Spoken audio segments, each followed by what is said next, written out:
प्यारे साथियों, आप सभी का स्वागत करता हूं अपने एमआरएस स्टडी परिवार में। तो डियर, यहाँ पे मैं आज के इस सेशंस में हम लोग जो है बात करेंगे डीप फाउंडेशन, जो कि सॉइल मैकेनिक्स यानी जियो टेक्निकल इंजीनियरिंग का जो है ये आपका सब्जेक्ट का एक चैप्टर्स है।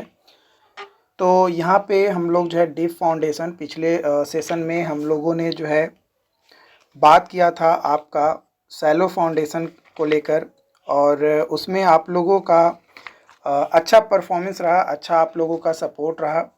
तो यहाँ पे आज की सेशंस में हम लोग जो है डीप फाउंडेशन के बारे में जो है बात करेंगे। तो चलिए डीप फाउंडेशन के बारे में चर्चा करते हैं। उससे पहले आपके साथ एक इम्पॉर्टेंट बात शेयर करनी थी कि अगर हमारी वीडियोज़ अच्छी लगती है ना, तो प्लीज़ अपने दोस्तों के साथ जो है शेयर ज़रूर करें। और अगर आप सिविल बूस्टर बुक परचेज़ करना चाहते हैं तो उसका लिंक जो है मैं डिस्क्रिप्शन बॉक्स में दे दूंगा, वहाँ से आप इस बुक को परचेज़ कर लीजिएगा हार्ड कॉपी के फॉर्म में। देखो, मैं परचेज़ करने के लिए ज़बरदस्ती नहीं कर रहा हूँ, लेकिन अगर आप परचेज़ करके पढ़ोगे तो हार्ड कॉपी आपके पास रहेगा तो आपको पढ़ने में ज़्यादा इंटरेस्ट जगेगा। प्लस कुछ चीज़ें होती हैं जो डायरेक्टली आप बुक को पढ़ोगे तो समझ में आएगा। वीडियोस में मैं अपने तरीके से आपको समझा दूंगा, है ना। लेकिन आप जब खुद से बुक को पढ़ोगे तो आपका उसमें खुद का दिमाग लगेगा, आप खुद सोचोगे कि अच्छा ऐसे जो है हमें करना है। ओके, तो डिस्क्रिप्शन बॉक्स में मैं लिंक प्रोवाइड करा दूंगा, आप वहाँ से जो है इसे चेकआउट कर सकते हो। ओके, और कंप्लीट डिस्कशंस हम करने वाले हैं। जैसा कि आपको पता है कि अब तक कई सारे चैप्टर्स अलग अलग सब्जेक्ट्स के मैंने जो है आपको डिस्कस कर लिया है। तो ये कई सारे एग्ज़ाम्स के लिए इम्पॉर्टेंट है, चाहे एसएससी जेई हो या अदर स्टेट जेई हो, सभी के लिए आपका इम्पॉर्टेंट है। तो शॉर्ट रिवीजन के लिए, क्विक रिवीजन के लिए ये बहुत ही ज़्यादा इम्पॉर्टेंट है। डीप फाउंडेशन में सबसे पहले हम लोग जो है यहाँ पे चर्चा करेंगे आपका पाइल के बारे में। तो पाइल जो है एक स्मॉल डायमीटर शाफ्ट होता है विच इज़ ड्राइवन और बोर्ड इनटू ग्राउंड, है ना। एक छोटा डायमीटर वाला शाफ्ट होता है जो कि बोर्ड किया जाता है, मतलब घुसाया जाता है, डाला जाता है कहाँ पे, ग्राउंड के अंदर, है ना। उसको जो है पाइल कहा जाता है। पियर और वेल्स, पियर और वेल्स जो है ये लार्ज डायमीटर शाफ्ट होता है जो कि कंस्ट्रक्ट किया जाता है बाय एक्सकैवेशन और संक टू रिक्वायर्ड डेप्थ, है ना। एक रिक्वायर्ड डेप्थ तक के लिए हमें एक्सकैवेशन करनी पड़ती है और उसके बाद हम लोग पियर्स या वेल्स को क्या करते हैं, कंस्ट्रक्ट करते हैं बाय एक्सकैवेशन। एक्सकैवेशन करने के बाद, विदाउट एक्सकैवेशन हम लोग जो है नहीं कर सकते हैं।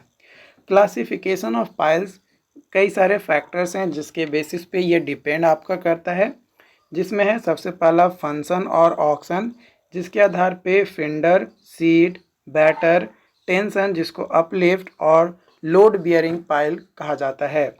वही इंस्टॉलेशन मेथड के बेसिस पे अगर बात किया जाए तो driven pile, jack pile, screw pile, bored जिसको कास्ट इन सितु पाइल भी कहा जाता है। मटेरियल के बेसिस पे अगर बात किया जाए तो steel pile, timber pile, concrete pile और composite pile. Displacement of soil के बेसिस पे displacement and non displacement piles. Mode of load transfer के बेसिस पे end bearing pile, friction pile और कंबाइंड पाइल आपका होता है। फ्रिक्शन जिसको फ्लोटिंग पाइल कहा जाता है, ये यूज़ किया जाता है आपका सॉफ्ट सॉइल में, जैसे क्ले आपका हो गया, और लूज सैंड में आपका यूज किया जाता है फ्रिक्शन यानी फ्लोटिंग पाइल का। या आप इंड बियरिंग पाइल्स देख सकते हो कि यहाँ पे ये आपका कॉलम है ना, ये आपका जो है फुटिंग है, या ये आप कह सकते हो बीम है, ये आपका जो है फुटिंग है। इस पे जो है नीचे से जो है आपको लोड लग रहा है ना, तो ये आपका इंड बियरिंग पाइल हो गया। वही अगर फ्रिक्शन पाइल देखें तो ये पूरा जो है ऊपर तक यहाँ पे जो है लगेगा, तो इसको जो है हम लोग क्या कहेंगे, फ्रिक्शन पाइल कहेंगे। इंड बियरिंग पाइल जिसका यूज जो है स्टीफ क्ले और डेंस सैंड में यूज किया जाता है, जो कि आप यहाँ पे फिगर में ऑलरेडी जो है देख चुके हैं। टेंशन और अपलिफ्ट पाइल, तो टेंशन और अपलिफ्ट पाइल जो है ये anchor structures subjected to hydrostatic pressure और ओवरटर्निंग मोमेंट्स में आपका जो है यूज़ किया जाता है। इसका मेन एडवांटेज ये होता है कि concrete pile over timber pile is no decay due to termites और no restriction of length, length का कोई रेस्ट्रिक्शन नहीं होता है। And not necessary to cut below the water mark, water mark आने के बाद भी इसको आपको कट करने की ज़रूरत नहीं पड़ता है। फेंडर और डॉल्फिन पाइल, फेंडर और डॉल्फिन पाइल जो है ये आपका प्रोटेक्ट करता है आपका water front structure against impact from ship and other floating objects from the abrasions और impact से।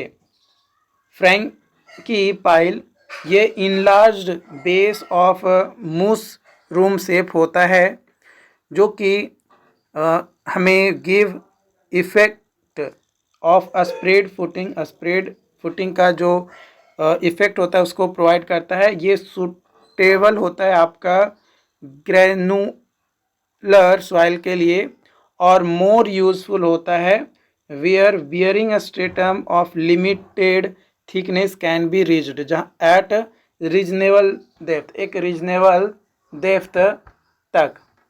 ओके, तो यहाँ पे आप जो है फिगर में देख सकते हैं, ये आपका जो है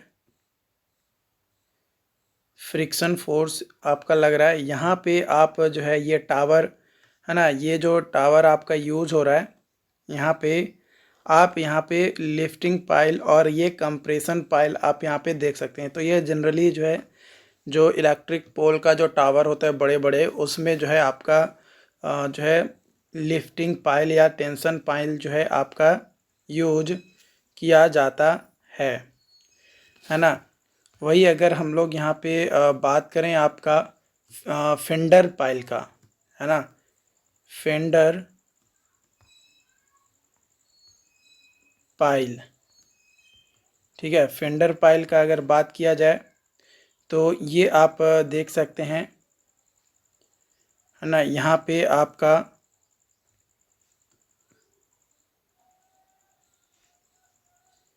ये आपका जो है सीट पाइल हो गया, फाउंडेशन पाइल हो गया, ये बैटर पाइल है, ये आपका जो है फेंडर पाइल है और ये एंकर पाइल है। इसका अगर दूसरा फिगर आप देखें तो ये जो है ये आपका जो है ना, ये आपको जो नज़र आ रहा है या ये जो नज़र आ रहा है ये आपका जो है फेंडर पाइल है ना। ये क्या है, जो कि वाटर से आपको क्या करता है, प्रोटेक्ट करता है, वाटर से जो है आपको रोकता है ना, फेंडर पाइल, है ना। वाटर फ्रंट स्ट्रक्चर्स आपका जो है जनरली होता है जो फ्लोटिंग ऑब्जेक्ट्स होते हैं उसमें। ओके, उसके बाद आपका फैंकिंग पाइल आता है ना, उसके बाद आपका है फैंकिंग पाइल, फ्रैंकी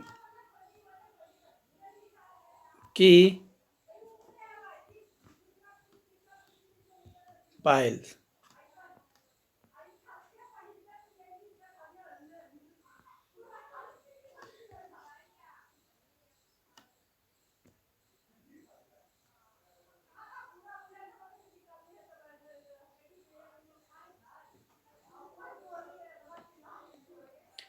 ठीक है, यहाँ पे आपका ये जो है आप ये देख सकते हो, तो ये फ्रैंकिंग पाइल है जो कि इनलार्ज्ड बेस मूस रूम शेप आपका जो है ये होता है, आप ये जो है देख सकते हो। तो इसी को जो है आपको क्या कहा जाता है, फ्रैंकी पाइल कहा जाता है। ओके, तो ये चीज़ें उम्मीद करते हैं समझ में आया, है ना, यहाँ तक कोई दिक्कत नहीं होना चाहिए। चलिए आगे बढ़ते हैं। उसके बाद है आपका यहाँ पे compaction pile. This compact loose granular soil, it itself do not carry any load. जो कॉम्पैक्शन पाइल है ये जनरली क्या करता है, लूज जो ग्रैनुलर सॉइल होता है उसको कॉम्पैक्ट करने के लिए यूज किया जाता है। ये किसी तरीके का लोड नहीं लेता है। It made up of sand, ये जनरली किससे बना होता है, सैंड से आपका जो है बना होता है। ओके, तो anchor pile, anchor pile, anchor against horizontal pull, जो एंकर होता है against horizontal pull for water और सीट पाइलिंग, उसको जो है एंकर पाइल कहा जाता है। बैटर पाइल ये रजिस्ट करता है हॉरिजॉन्टल और इंक्लाइन फोर्सेस को, specially in water front structures, जो कि मैंने आपको फ्रैंकी पाइल में दिखाया है ना, या फिंडर पाइल में भी मैंने आपको दिखाया। These are driven at an inclination, है ना, ये drive at an inclination to resist large horizontal और इंक्लाइंड फोर्स, है ना, रजिस्ट लार्ज हॉरिजॉन्टल और inclined force. Okay, displacement piles ये डिस्प्लेस करता है सॉइल्स को लेटरली और upward. In case of clay, clay के केस में जो लार्ज डिस्प्लेसमेंट होता है पाइल का, remold the soil to a distance of 2 times the diameter of pile.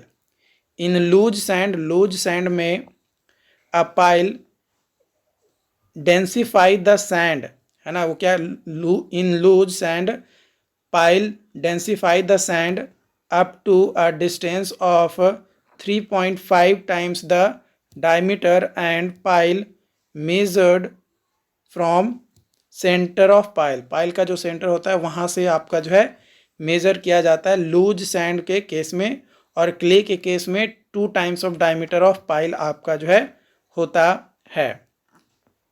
वही अगर नन डिस्प्लेसमेंट पाइल अगर बात किया जाए, है ना, नन डिस्प्लेसमेंट पाइल के बारे में अगर बात किया जाए तो दीज आर बोर्ड पाइल, ये बोर्ड पाइल होता है। इस तरीके का जो पाइल होता है ये फॉर्म होता है इन सॉइल बाय बोरिंग और एक्सकैवेशन, है ना, बोरिंग या एक्सकैवेशन से इस तरीके का पाइलिंग जो है आपका बनता है।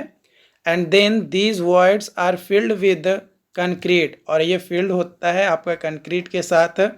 Side concrete sides are either supported by casing और बेंटोनाइट स्लरी, है ना, बेंटोनाइट स्लरी या केजिंग से ये क्या होता है, सपोर्टेड होता है। जो ड्राइवन कंक्रीट पाइल्स होता है वो जनरली उसका जो डायमीटर होता है 500 mm होता है, बट बोर्ड पाइल का आपका 2 to 3 mm होता है। स्टैटिक फार्मूला, स्टैटिक फार्मूला अगर बात किया जाए तो Q U is equal to Q P U plus Q F. तो Q P U is equal to small Q P U into A B, Q F is equal to F S into A S. यहाँ पे small Q U P जो है unit point bearing resistance, और capital Q U जो है ultimate load, and Q F जो है ultimate skin friction, और क्यू पी यू जो है ultimate point bearing load. A B जो है area of base, A S जो है surface area of pile in contact with soil, और एफ एस जो है यूनिट स्क्रीन फ्रिक्शन रेजिस्टेंस आपका होता है। तो capital Q U is equal to small Q P U into A B plus F S into A S. For C5 soil, C5 soil के लिए अगर बात किया जाए तो small Q P U is equal to C N C plus gamma D F N Q plus 0.5 B gamma N Y, neglecting 0.5 B Y N Y with respect to gamma df as width less than df. So a small q pu is equal to cnc plus gamma df nq for C5 soil. ये आपका हो गया। अगर बात किया जाए C soil के लिए है ना, for C soil small Q P U is equal to C N C, क्या होता है, C N C. A static formula for drive-in granular formula capital Q U is equal to gamma DF NQ into AB plus FS into AS. FS is equal to K sigma bar average tan del for dense sand DF is equal to 20 जो कि diameter of pile होगा, और for loose और medium sand DF is equal to 15 of diameter of pile, है ना, 20 गुने diameter of pile यहाँ पे हो जाएगा डेंस सैंड में, और DF जो है 15 गुने आपका डायमीटर ऑफ पाइल आपका जो है यहाँ पे होगा लूज सैंड के केस में। अब आगे बात करेंगे फॉर वैल्यू ऑफ के एंड एस, के का वैल्यू और एस का value.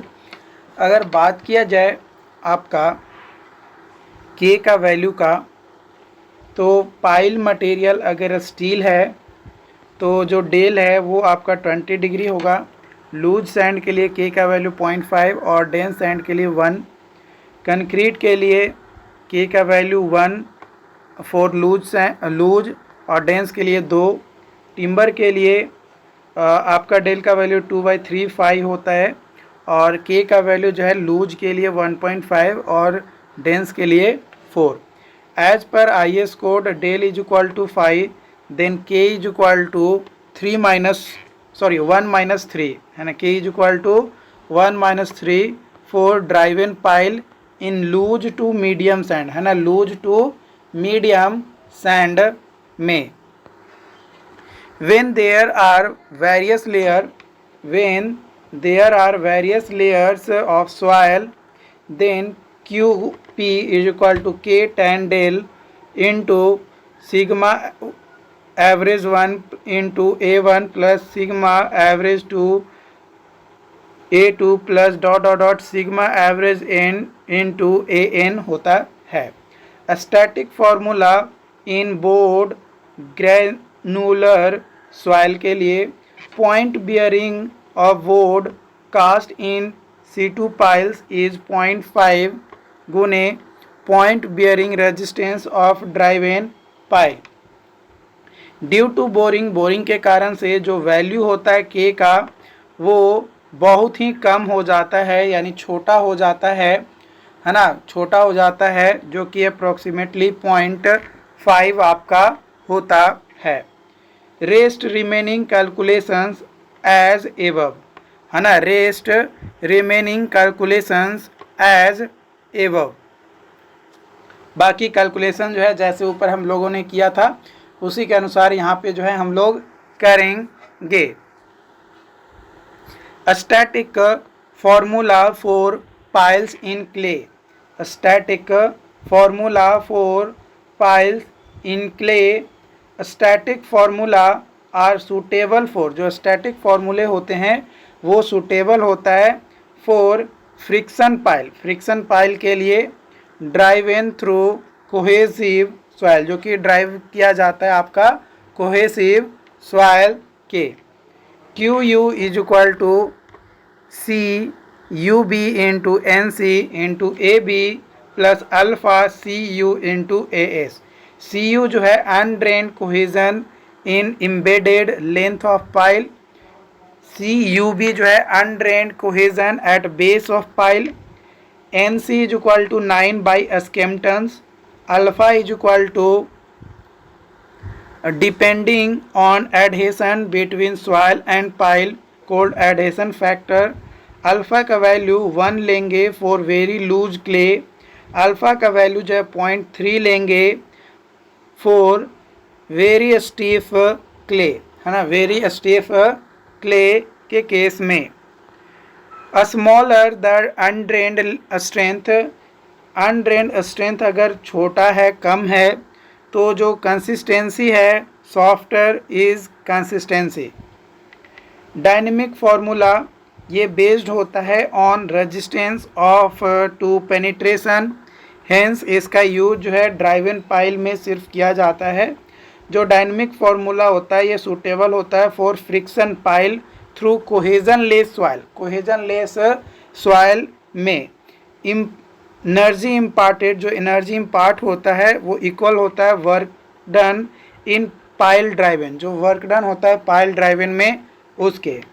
Q U into S is equal to W into H, है ना। Q U into S is equal to W into H, ये आपका जो है यहाँ पे होता है। आगे बात करेंगे engineering news formula. Engineering news formula Q allowable is equal to W H by factor of safety गुने S plus C.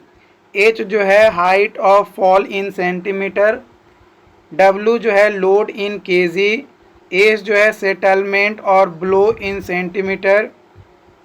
Last 5 blows of drop hammer also called as real set per blow या last 20 blows of a steam hammer। C is equal to empirical factor ये होता है। C का value जो है 2.5 centimetre for drop hammer और 0.25 centimetre for single acting steam hammer. Factor of safety is equal to 6 आपका यहाँ पे लेकर चलेंगे। Modified Hiley formula ultimate driving resistance R is equal to W small H eta by S plus C by 2, जहाँ पे W जो है ये वेट ऑफ हैमर जो कि टन में होता है आपका, एस जो है final set per blow last minus 1 blow centimetre, H जो है height of fall in centimetre, C जो है total elastic compression per blow of soil plus pile plus dolly, और ईटा जो है इफिशिएंसी ऑफ ब्लो आपका होता है। निगेटिव स्क्रीन फ्रिक्शन जिसको डाउन ड्रैग कहा जाता है, ये निगेटिव स्क्रीन फ्रिक्शन है। ये फ्रिक्शनल रेजिस्टेंस है। फ्रिक्शनल रेजिस्टेंस ऊपर की ओर एक्ट होता है, लेकिन निगेटिव स्क्रीन फ्रिक्शन जस्ट ऊपर की ओर नहीं नीचे की ओर आपका लगता है। तो ये जो डेप्थ हो गया, यही जो डेप्थ है फाउंडेशन का उसको जो है एल इफेक्टिव कहते हैं। तो यहाँ पे अगर फोर्स लगाए और यहाँ पे आपका नेचुरल स्टीफ सॉइल है तो ऊपर की ओर जो है फ्रिक्शनल रेजिस्टेंस लगेगा, लेकिन फील्ड अप या लूज अनकंसोलिडेटेड लेयर है तो फ्रिक्शन जो है नीचे की ओर एक्ट होने लगेगा, जिसको जो है निगेटिव स्क्रीन फ्रिक्शन जो है हम लोग कहते हैं। क्या कहते हैं? निगेटिव स्क्रीन फ्रिक्शन जो है हम लोग कहते हैं। ये आपका सिंगल पाइल के लिए था और ये आपका ग्रुप पाइल के लिए था। तो जो निगेटिव स्क्रीन फ्रिक्शन होता है ये एक फिनोमिनन होता है which occur when portion of soil layer surrounding pile settle more than pile, है ना। जो सराउंडिंग का सेटलमेंट होता है सॉइल का वो ज़्यादा होता है एज कम्पेयर टू पाइल, तो उस केस में हम लोग जो है उसको निगेटिव स्क्रीन फ्रिक्शन जो है कहते हैं। क्या कहते हैं? निगेटिव स्क्रीन फ्रिक्शन जो है कहते हैं। जो आपका निगेटिव स्क्रीन फ्रिक्शन होता है ये रिड्यूस करता है load carrying capacity of pile और पाइल ग्रुप का। Negative skin friction is developed due to lowering the ground water table and sudden compression load. Sudden compression load या ग्राउंड वाटर टेबल का lowering होना, उसके कारण से जो है निगेटिव स्क्रीन फ्रिक्शन जो है आपका डेवलप होता है। Negative skin friction is soft in soft field up और loose unconsolidated layer of soil में देखने को मिलता है। Negative skin friction can be prevented by providing casing around the pile और by providing bitumen coating around the precast pile. Okay, precast pile है तो उसके पहले उसको पे जो है बिटुमिन कोटिंग कर देंगे, या फिर हम लोग जो है प्रोवाइड करेंगे केजिंग अराउंड पाइल। पाइल के अराउंड जो है क्या प्रोवाइड करने लगेंगे, केजिंग जो है हम लोग प्रोवाइड करेंगे। Okay, under rimmed pile, under rimmed pile का पहले आप फिगर देख लीजिए। ये आपका विड्थ है फाउंडेशन का, और ये जो विड्थ है ये आपका टोटल यहाँ पे ये इसके कारण से ये बल्ब लग गया है ना। ये क्या करता है कि आपको मान लो कि कोई अब अंदर जो है मिट्टी ऊपर से डाल देंगे फाउंडेशन, अब किसी फोर्स के कारण से नीचे से फोर्स जो एंड बियरिंग है वो बहुत ज़्यादा लगा, तो वो ऊपर जाना चाहेगा, ऊपर तो जा नहीं पाएगा। ऊपर जा पाएगा? नहीं जा पाएगा। तो ऊपर नहीं जा पाएगा तो उस केस में यहाँ पे ये ऊपर जाने से रोकेगा, है ना। तो इस मतलब जो हमारा फाउंडेशन है वो फेल ना हो, उसको और बेटर स्टेबिलिटी प्रोवाइड करने के लिए जो है ये आपका होता है। तो ये आपका सिंगल अंडर रिम्ड पाइल है और ये डबल अंडर रिम्ड पाइल आपका फिगर है ये वाला, है ना। क्योंकि यहाँ पे दो बल्ब हम लोग लगाएं तो डबल हो गया और ये एक लगाएं तो सिंगल हो गया। अंडर रिम्ड पाइल जो है ये सूटेबल होता है for expensive soil like black cotton soil होता है उसके लिए। Okay, these are bored cast in situ concrete piles with a open bulb और मोर बल्ब, है ना, एक बल्ब या एक से ज़्यादा bulb. Bulb help in increasing the load bearing capacity of pile. IS 2911 part 3 9080 के अनुसार ये रिकमेंड करता है कि मैक्सिमम 2 बल्ब जो है हम लोग लगाएंगे, है ना। मैक्सिमम 2 बल्ब हम लोग जो है लगाएंगे। Diameter of bulb is taken as 2 to 3 times of shaft diameter. Minimum horizontal spacing जो होता है पाइल का वो 2 times of bulb diameter, bulb का जो डायमीटर होता है उसका दोगुना होता है under normal condition. Vertical spacing जो होता है between 2 bulb should not less than, वो लेस दैन नहीं होना चाहिए 1.5 times of bulb diameter for the bulb diameter up to 30 centimetre. Pile test जो है इसके बारे में हम लोग IS 2911 में पढ़ते हैं।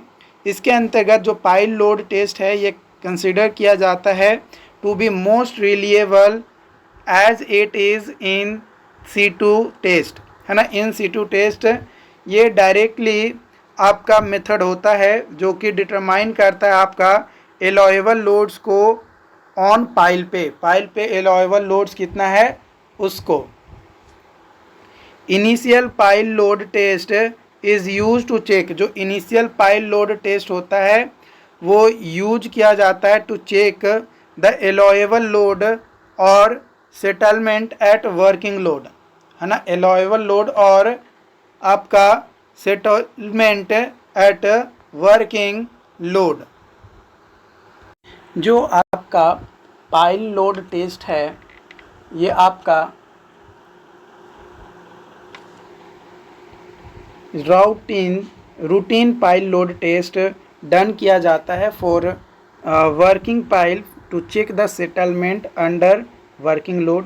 Types of pile load test अगर बात किया जाए तो pull load, lateral load, cyclic load, vertical और कंप्रेशन।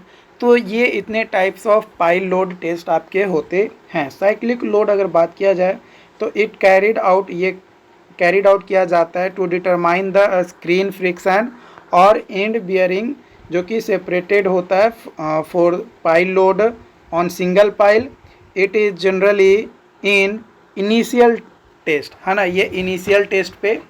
वही अगर बात किया जाए working pile is a pile which is a part of foundation and is being used for purpose of testing at present. Test pile is a pile which is initially especially board. जो test pile होता है ये वैसा pile होता है जो कि specially board किया जाता है for the purpose of conducting test को कंडक्ट करने के लिए, and will not be the part of foundation in future, है ना, जो कि पार्ट नहीं होता है फाउंडेशन का in future. As per IS 2911 part 4 के अनुसार मोर देन 200 पाइल, 200 से ज़्यादा पाइल है, there should be a minimum of 2 initial test, है ना, there should be a minimum of 2 initial test, but routine test is done. जो routine test होता है वो आपका होता है ऑन 0.5% से 2%, 0.5% से 2% of total number of pile, है ना, total number of pile. Ultimate load will be determined from the load settlement curve. जो अल्टीमेट लोड होता है वो डिटरमाइन किया जाता है from the load settlement curve से. जो एलोएबल लोड होता है ऑन सिंगल पाइल, ये मिनिमम लिया जाता है, जो भी वैल्यू होगा उससे मिनिमम. पहला 2/3 of the load at which total settlement is 12 mm. दूसरा 50% of ultimate load at which lateral total settlement is equal to 1/10 of the pile diameter. और तीसरा 2/3 of the final load which causes a net settlement of 6 mm. तो इन तीनों में से जो भी minimum होगा, है ना, इन तीनों में से जो भी मिनिमम होगा उसी को जो है हम लोग यहाँ पे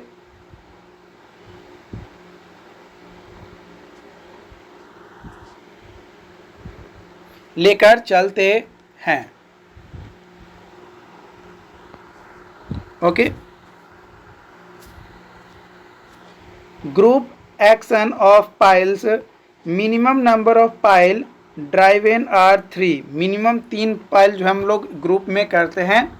but in case of bored pile single pile can also be use, है ना, बोर्ड पाइल में सिंगल पाइल भी हम लोग जो है यूज करते हैं. यहाँ पे 3 पाइल देख सकते हैं, 1, 2 और 3. ये जो है आपका पाइल कैप आपका बनाया गया, लोड ऊपर से आपका लग रहा है. Free standing pile used in expansion soil.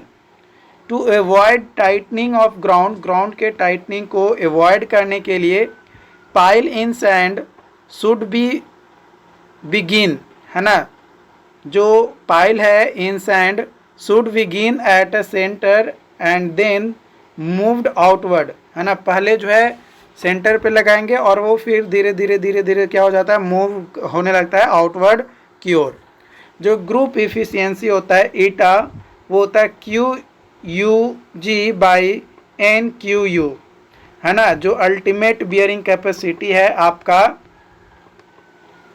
Group का और जो अल्टीमेट बियरिंग कैपेसिटी है इंडिविजुअल का, तो जितने भी इंडिविजुअल का है उन सभी को जोड़ देंगे, है ना. मान लो कि 16 है तो 16 गुने QU और ऊपर एवरेज में कितना लिए, है ना, QUG कितना लिए, कितना बियरिंग कैपेसिटी हमारा आ रहा है एवरेज का, दोनों को जो डिवाइड कर देंगे तो हमारा जो है वैल्यू निकल कर आ जाएगा ग्रुप इफिशियंसी. क्या आ जाएगा, ग्रुप इफिशियंसी का वैल्यू आ जाएगा.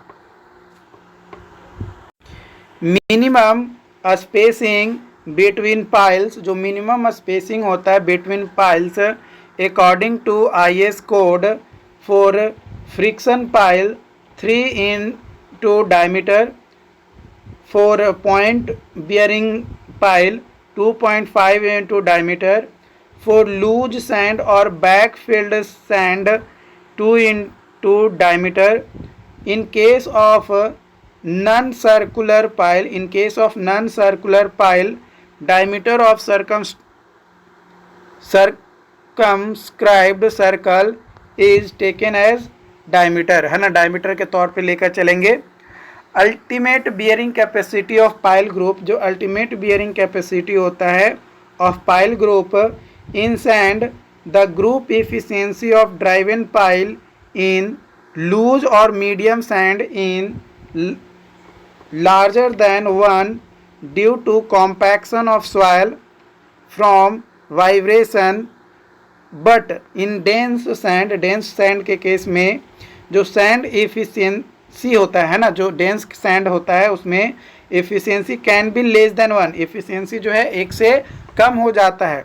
For design purpose we consider eta is equal to 1, so Q U G is equal to N Q U. In clay, individual pile failure occur when S greater than 8D, or block failure occur when spacing in range of 2 to 3D. तो QUG is equal to CUB into NCAB plus alpha CUAS। Safe load capacity का formula होता है आपका QS is equal to minimum of QUG, है ना, QUG या फिर NQU, इन दोनों में से जो भी मिनिमम होगा उसको अगर फैक्टर ऑफ सेफ्टी से डिवाइड कर देंगे तो सेफ लोड कैपेसिटी जो है हमें मिल जाएगा। क्या मिल जाएगा? सेफ लोड कैपेसिटी जो है हमें मिल जाएगा। Okay, the load carrying capacity, जो लोड कैरिंग कैपेसिटी होता है ऑफ पाइल ग्रुप का is not necessary equal to sum the capacity of individual pile, equal to the sum of the capacity of individual pile.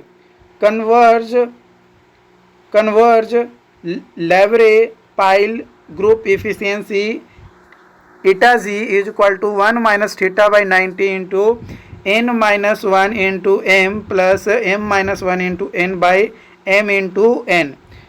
tan theta is equal to d by s, tan theta is equal to d by s, जहाँ पे s जो है centre to centre spacing है, d जो है diameter of pile है, m जो है नंबर ऑफ रो और n जो है नंबर ऑफ पाइल इन रो में कितने नंबर ऑफ पाइल होंगे वो n से जो है आपका रिप्रेजेंट किया जाता है। सेटलमेंट ऑफ ग्रुप, है ना, पाइल ग्रुप का सेटलमेंट अगर बात किया जाए तो settlement of pile group in clays के केस में ये आप देख सकते हो, यहाँ पे आपका जो है ये आपका पाइल है ना, चार का कम्बिनेशन है, तो ये लिनियरली यहाँ से जो है वेरी करता है हार्ड स्ट्रेटा तक, है ना, जो कि यहाँ पे HY2 पे आपका है ना, HY2 जो है यहाँ से यहाँ तक HY2 आपका हो गया। तो when pile is driven in uniform clay deposit में तो del H is equal to CC by 1 plus E naught into H log into sigma naught bar plus del sigma bar by del naught sigma bar, और del sigma bar is equal to P by B plus HY2 into L plus HY2, और sigma naught bar is equal to 2 by 3L plus HY2 into gamma. अगर pile जो है drive इन किया जाता है into a strong stratum through an over laying big stratum, तो उस case में जो सॉफ्ट सॉइल है, बिग सॉइल जो है वो आपका यहाँ पे आप देख सकते हो फिगर में कि इसके ऊपर जो है सॉफ्ट सॉइल और इसके नीचे जो है आपका स्ट्रॉन्ग सॉइल स्ट्रेटम आपका है। तो यहाँ पे इस तरीके से आपका जो है वेरी करेगा लोड, है ना, जो आपका सेटलमेंट होगा, है ना, वो इस तरीके से आपका देखने को मिलेगा, जो कि अगेन HY2 पे आपका होगा।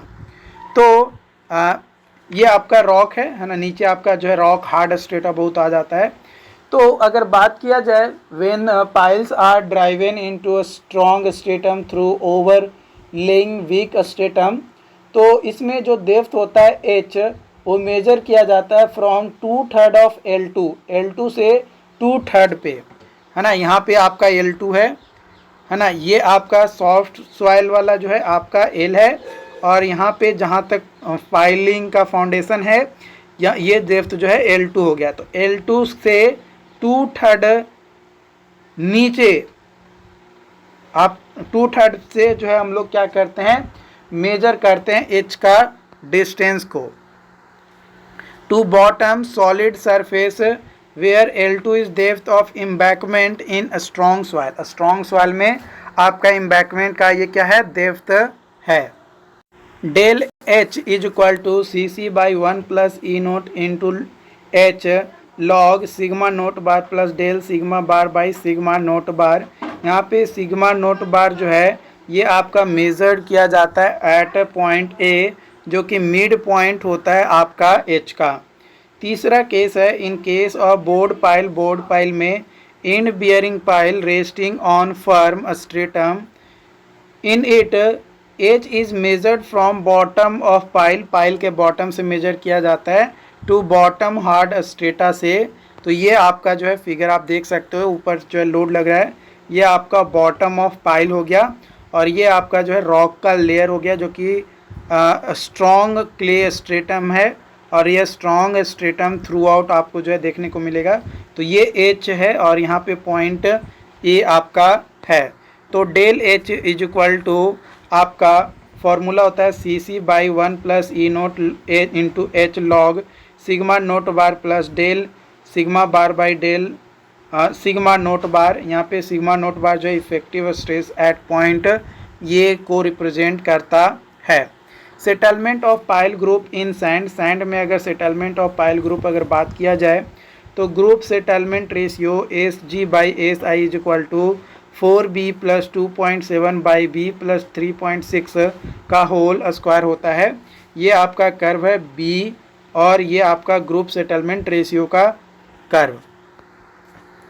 SG जो है group settlement at same load of pile group. SI जो है settlement of individual pile calculated from pile और B जो है size of pile group in metre आपका होता है। अगला चैप्टर इसी में हम लोग जो है इंक्लूड कर लेते हैं क्योंकि ये छोटा सा चैप्टर है वर्टिकल स्ट्रेस को लेकर, तो इसको हम लोग डिस्कस कर लेते हैं क्योंकि ये छोटा है, ज़्यादा बड़ा नहीं है। ओके, तो आगे हम लोग और भी चीज़ें इसमें अभी है, ऐसा नहीं है कि सवाल आपका ख़त्म हो गया। अभी आपको जो है एक्सप्लोरेशन वगैरह भी जो है आपको इसमें पढ़ने हैं। ओके, कि सवाल का एक्सप्लोरेशन कैसे किया जाता है, मतलब कैसे निकाला जाता है सवाल वगैरह, उसके बारे में। ओके, तो vertical stress due to concentrated load आपका दो इक्वेशन आता है, एक आता है वैसिनेस्क इक्वेशन और एक आता है वेस्टरगार्ड इक्वेशन। तो वैसिनेस्क इक्वेशन में ये यूज़ किया जाता है फॉर आइसोट्रॉपिक सॉइल के लिए। ये प्रोवाइड करता है आपका कंजर्वेटिव वैल्यू और कॉमनली यूज किया जाता है सॉइल में इंजीनियरिंग प्रॉब्लम के लिए। न्यू मार्क चार्ट पे बेस्ड आपका ये होता है। वही इसका अगर फॉर्मूला अगर बात किया जाए या इक्वेशंस की तो 3Q by 3Q by 2 pi Z square into 1/1 plus R by Z का होल स्क्वायर का होल पावर, यहाँ से होल पावर 5/2। ये आपका सिग्मा H का सिग्मा डेल का है ना, सिग्मा डेल B का वैल्यू आपका है। ये भी आपका सिग्मा ZB है ना, सिग्मा ZB का वैल्यू है आपका। तो वेस्टरगार्ड इक्वेशंस के अनुसार अगर बात किया जाए तो ये एन आइसोट्रॉपिक सॉइल के लिए यूज किया जाता है। पॉइजन रेशियो एज्यूम्ड 0 एज्यूम किया जाता है ना। इसमें आपका its result are more close to field फैंस की चार्ट, जो फैंस की चार्ट होता है वो बेस्ड होता है ऑन इट है ना, इसके ऊपर जो है आपका बेस्ड होता है। फॉर्मूला आप देख सकते हो यहाँ पे sigma ZB is equal to Q by pi Z square into 1/1 plus 2 into R square by Z का होल पावर यहाँ पे 3/2। ये आप जो है एक्स एक्सिस, वाई एक्सिस और ये जेड एक्सिस देख सकते हो, ये आपका पॉइंट को रिप्रेजेंट करता है। If R by Z less than 1.5 then sigma Z B greater than sigma Z W, है ना। ये सिग्मा जेड बी जो है वो सिग्मा जेड डब्ल्यू से बड़ा होता है। तो देखो यहाँ पे आप नाम के अनुसार भी आप इसको कह सकते हो ना, ये सिग्मा जेड बी हो गया और ये सिग्मा जेड डब्ल्यू हो गया। तो ये आपका छोटा हो जाता है और ये आपका बड़ा हो जाता है जब हमारा आर बाई जेड का जो वैल्यू है वो आपका 1.5 से छोटा हो जाता है। क्या हो जाता है? छोटा हो जाता है। तब जो वर्टिकल स्ट्रेस होता है due to a strip load, वो होता है point load below the centre of strip, और second point P naught below the centre of the strip, है ना। तो सेंटर ऑफ स्ट्रिप के नीचे है तो इस तरीके का आपका बनेगा, और note below the centre of strip तो आपका यहाँ पे आपका जो है वर्टिकल स्ट्रेस का जो स्ट्रिप लोड है वो कुछ इस तरीके का डायग्राम जो है आपका बनेगा, और ये यहाँ पे सीधे आपका बन जाएगा। तो sigma Z is equal to small Q by pi E into 2 theta plus sine 2 theta, और sigma Z is equal to Q by pi 2 theta plus sine 2 theta cos 2 beta. ये किस केस में है? तो ये आपका जस्ट नीचे आपका सेंटर लाइन के नीचे नहीं होगा तब, और ये सेंटर लाइन पे होगा तो ये आपका हो जाएगा। Vertical stress due to line load sigma Z is equal to 2 small Q by pi Z into 1/1 plus X by Z का स्क्वायर का होल स्क्वायर। ये यहाँ पे आप ग्राफ देख सकते हो, एक्स एक्सिस वाई एक्सिस और ये जेड एक्सिस, इस तरीके से आपका जो है लोड आपका लग रहा है पी एक्स जेड प्लेन पे। Vertical stress due to circular area sigma Z is equal to Q into 1 minus cos cube theta. यहाँ पे आप फिगर देख सकते हो, ये कोन लाइक स्ट्रक्चर जो है आपको देखने को मिल रहा है। तो यहाँ पे आपका जो है लोड लग रहा है क्यू, है ना, और ये आपका जो है जेड हो गया, ये आपका एंगल हो गया थीटा, तो ये दूगो है तो 2 थीटा आपका हो गया, और इक्का गुगो अगर इंडिविजुअल बात किया जाए तो थीटा थीटा आपका होगा। ये जो लेंथ है इस लेंथ को रिप्रेजेंट करते हैं under root R square plus Z square, और cos theta is equal to आपका हो जाएगा Z by square root R square plus Z square.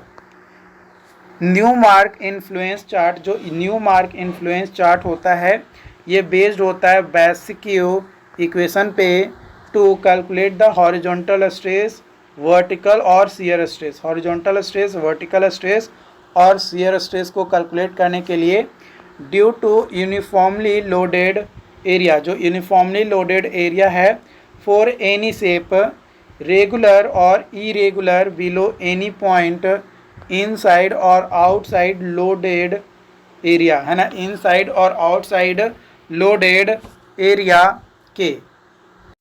तो न्यू मार्क इन्फ्लुएंस जो आपका चार्ट है वो आप ये देख सकते हो। यहाँ पे formula sigma is equal to आपका 1/m into N into small Q into capital N.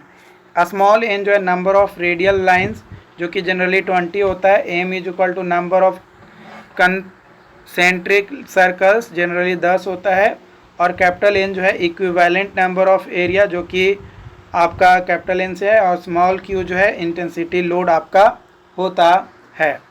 All the area unit, जितने भी एरिया यूनिट्स हैं, will be equal influence at centre despite area, जो कि इनसाइड और आउटसाइड लोडेड एरिया होगा। It will have same influence at the centre of chart. Approximate method अगर बात किया जाए तो 3 मेथड होता है, ट्रेपेजॉइडल मेथड, इक्विवेलेंट मेथड और स्ट्रेस आइसोबार मेथड। तो यहाँ पे अगर बात किया जाए सबसे पहले ट्रेपेजॉइडल मेथड में, तो sigma Z is equal to small Q into B into L by B plus 2 into N into small N into Z into L plus 2 small N Z. ये आपका होता है यहाँ पे सिग्मा जेड अगर बात किया जाए according to equivalent load method से, तो sigma Z is equal to Z sigma Z 1 sigma Z 2 sigma Z 3 dot dot dot इन सभी को जोड़ देंगे। तो सिग्मा जेड 1 कैलकुलेट करने के लिए K B one Q capital Q 1 by Z का स्क्वायर और sigma Z 2 is equal to B K B 2 into capital Q 2 by Z square. इस तरीके से सिमिलरली सभी का जो हम लोग कैलकुलेट करेंगे। वही अगर बात किया जाए स्ट्रेस आइसोबार मेथड के अनुसार, तो यहाँ पे ये जो डेप्थ है आपका वो 1.5 बी है। जो भी विड्थ होता है फाउंडेशन का उसका 1.5 टाइम्स जो हम लोग लेकर चलते हैं। तो यहाँ पे आपका 0.2 इंटू क्यू है जो कि 20% ऑफ स्ट्रेस आइसोबार है, जो एरिया बाउंडेड होगा बाई 0.2 क्यू के। जो वर्टिकल स्ट्रेस है यानी जो स्ट्रेस डिस्ट्रीब्यूशन होता है in soil at any point two any loaded area, वो कैलकुलेट किया जाता है इक्विवेलेंट पॉइंट लोड मेथड की मदद से। किसकी मदद से? इक्विवेलेंट पॉइंट लोड मेथड की मदद से जो है हम लोग कैलकुलेट करते हैं। आई होप कि आज का सेशन आपको समझ में आया हो। बाकी इसी तरीके का और भी वीडियोस आपको जो है मिलता रहेगा। एक और वीडियोस आपको मिलेंगे सॉइल का, उसके बाद सॉइल जो है आपका समाप्त हो जाएगा। अगले दिन है ना, जो अपना अगला जो लेक्चर्स होगा उस लेक्चर में सॉइल जो है आपका समाप्त हो जाएगा, अब ज़्यादा नहीं है। उसके बाद फिर हम लोग जो है इरिगेशन सब्जेक्ट को जो है स्टार्ट करेंगे। आप लोगों के रिक्वेस्ट के बेसिस पे ही जो है ये सारी सेशन जो है चल रही है। प्लीज़ अपने दोस्तों के साथ शेयर ज़रूर करेंगे। और अगर आप इस बुक को हार्ड फॉर्म में यानी हार्ड कॉपी में परचेज़ करना चाहते हैं तो लिंक जो है डिस्क्रिप्शन बॉक्स में मैं दे दूँगा, वहाँ से डायरेक्टली आप इस बुक को परचेज़ कर सकते हैं। Thank you.